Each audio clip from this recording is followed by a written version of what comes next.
Regardons maintenant comment on peut programmer des threads en Python. Commençons par un programme Python simple où nous allons créer un seul thread. Avant de regarder en détail comment on programme les threads en Python, rappelons que quand on lance un programme Python, nous lançons un processus. Et si nous ne créons pas plusieurs threads au sein du processus, nous avons un processus monothread. Cela veut dire que quand on lance le programme, nous avons un premier thread, un thread initial, qui ici va commencer par la fonction main. Nous l'appelons usuellement le thread main, puisque dans beaucoup de langages, le premier thread doit commencer par l'exécution d'une fonction prédéfinie qui s'appelle main. Regardons maintenant comment on programme les threads en Python. Pour cela, on utilise le module threading et la classe prédéfinie threading.thread. Pour définir donc des threads spécifiques à utiliser dans notre programme, nous devons définir de nouvelles classes. Dans notre programme, nous avons une classe myThread qui hérite de la classe threading.thread et qui va redéfinir les deux méthodes init et run. Init est le constructeur, c'est-à-dire la méthode qui va être exécutée quand on crée un nouveau thread, et run est la fonction qui va être utilisée quand on lance les threads. Cette fonction définit ce que le thread va exécuter. Donc si nous commençons par le début du programme, nous avons le lancement du premier thread, le thread main, qui va exécuter les instructions qui sont données dans la fonction main. Il va d'abord dire qu'il commence, ensuite il va créer un nouveau thread en utilisant le constructeur et ensuite il va lancer ce nouveau thread. Donc à partir de là, nous allons avoir deux threads qui vont s'exécuter de manière indépendante et concurrente. Ce nouveau thread va exécuter les instructions qui sont données dans la fonction run. Ce qu'il faut faire attention, c'est de bien appeler start et non la fonction run, puisque c'est bien en appelant start qu'il y a la création d'un flot d'exécution qui est indépendant. Regardons maintenant deux traces d'exécution. Dans la première, nous avons d'abord l'affichage du thread main, ensuite les deux affichages du thread créé, et cela se termine par l'affichage du main. Dans la deuxième exécution, l'ordre est différent. Nous avons l'affichage du main, l'affichage du deuxième thread, de nouveau l'affichage du main, et cela se termine par l'affichage du deuxième thread. Cela nous montre déjà que même dans ce programme simple, l'ordonnancement des threads peut être différent d'une exécution à l'autre. Pour voir encore mieux cet effet, regardons un programme un petit peu plus fourni.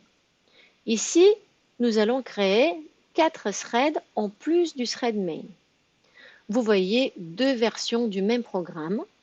La différence est que dans le programme à gauche, ce que le thread initial va exécuter est concentré, regroupé dans la fonction main. Ainsi, il est plus facile de voir que le thread initial va exécuter les instructions de la fonction main, alors que les autres threads vont exécuter les instructions dans la fonction run. Ce programme est plus lisible. Qu'est-ce que nous allons faire ici? Le thread initial donc va commencer par créer 4 threads. Ici par contre, il va passer un argument supplémentaire au constructeur et cet argument en fait est une phrase pour que les différents threads nous saluent dans des langues différentes. Ensuite, après la création des threads, le thread main va lancer ces 4 threads. Donc après le lancement, nous allons avoir le thread main et 4 autres threads qui s'exécutent de manière indépendante et concurrente. La classe myThread a été enrichie. Nous avons changé le constructeur, nous avons rajouté un argument et dans le corps de ce constructeur, nous définissons un autre attribut pour la classe qui est un attribut phrase où nous allons garder la phrase que ce thread va devoir utiliser pour nous saluer. Le comportement du thread aussi a été un petit peu modifié. Nous avons toujours l'affichage pour marquer le début et la fin d'exécution, mais au milieu, nous avons une boucle qui va s'exécuter 3 fois et qui va afficher le numéro d'itération et la salutation. Regardons 2 traces d'exécution. À gauche, nous avons donc une exécution qui commence par l'affichage du thread main. Ensuite, nous avons le premier thread qui démarre, qui effectue ses 3 itérations, qui se termine. Ensuite, le deuxième thread, il démarre, effectue ses 3 itérations et termine. On croirait que tout s'exécute dans l'ordre. Bon, le 3 et 4 sont un petit peu plus mélangés et au milieu, nous avons la terminaison du thread initial. Si nous faisons une deuxième exécution, nous avons un petit peu plus d'entrelacement. Donc effectivement, quand nous n'avons pas beaucoup de threads et quand nous avons un comportement qui est court, donc une exécution courte, nous pouvons avoir l'illusion que tout se passe toujours de la même manière et dans le même ordre, ce qui n'est pas le cas. Pour voir ceci, dans ce programme en particulier, nous avons décidé donc de rallonger le comportement des threads en augmentant le nombre d'itérations. Donc ici, vous voyez une trace d'exécution où il est effectivement difficile de détecter un ordre quelconque. Donc ce qui est important de retenir, c'est que donc effectivement l'ordonnancement des threads, comme pour les processus, est non déterministe et donc change d'une exécution à l'autre. Ici, pour ce programme en particulier, nous voyons que si nous avons un ordre de lancement dans le programme qui est le main 1, 2, 3, 4, au niveau de l'affichage, ce que nous voyons, c'est main 1, 2, 4, 3. Et au niveau de la terminaison aussi, c'est quelque chose de différent, c'est main 2, 3, 4, 1. Dans cette séquence, nous avons commencé à programmer des threads en Python. Nous avons vu que pour cela, nous utilisons une bibliothèque prédéfinie de Python. Nous avons compris qu'un programme Python a au moins un thread. Et les programmes multithreadés sont non déterministes. Nous allons maintenant voir la fonction join qui nous permet de mettre un petit peu de l'ordre lors de l'ordonnancement des threads. Nous pouvons utiliser la fonction join qui permet à un thread d'attendre la terminaison d'un autre thread. Ainsi, si un thread dispose de l'identifiant d'un autre thread, par exemple tid2, s'il fait tid2.join, si l'autre thread est toujours en train de s'exécuter, le premier thread va se bloquer jusqu'à ce que l'autre thread soit terminé. Bien sûr, si l'autre thread s'est déjà arrêté, le premier thread va continuer son exécution sans être bloqué. Illustrons ce fonctionnement avec le même programme qui était celui considéré dans la séquence vidéo précédente. Ici, nous avons la définition du comportement de notre thread dans la classe myThread.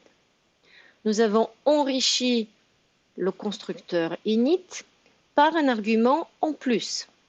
Cet argument, toWait, va être sauvegardé dans un autre attribut de notre thread qui a le même nom, self_toWait, et où nous allons stocker l'identifiant du thread que ce thread devrait attendre. Ainsi, pendant son exécution, après l'affichage du début et la boucle où nous voyons le numéro d'itération et une phrase qui est, je vous rappelle, une phrase de salutation, le thread vérifie s'il dispose d'un identifiant de thread valide et si c'est le cas, il va attendre sa terminaison avant de se terminer lui-même. Le thread initial, lui, va, comme dans l'exemple de la séquence précédente, afficher qu'il démarre. Il va créer 4 threads qui, en premier argument, vous voyez, prennent des phrases différentes pour nous saluer en différentes langues. Et ensuite, en deuxième argument, prennent des identifiants de thread. Donc, le thread 1 n'a pas d'identifiant valide en deuxième argument, donc il ne devra attendre personne. Le thread 2 devrait attendre le thread 1. Le thread 3 devrait attendre le thread 2 et le thread 4 devrait attendre le thread 3.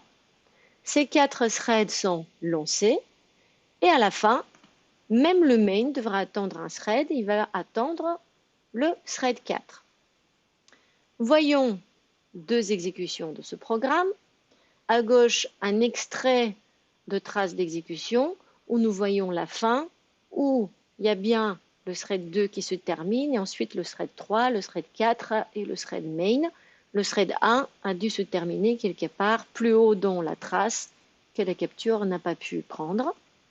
Et à droite, une autre exécution où les terminaisons sont un petit peu plus espacées et où nous avons des affichages et des salutations qui sont glissés entre les terminaisons de thread. Ceci vous montre bien que l'entrelacement et l'ordonnancement des threads d'un programme multithreadé change d'une exécution à l'autre et est donc non déterministe. Nous avons vu que l'exécution d'un programme multithreadé est non déterministe. Plus il y a de threads, plus leur exécution est longue et plus ce non-déterminisme est important.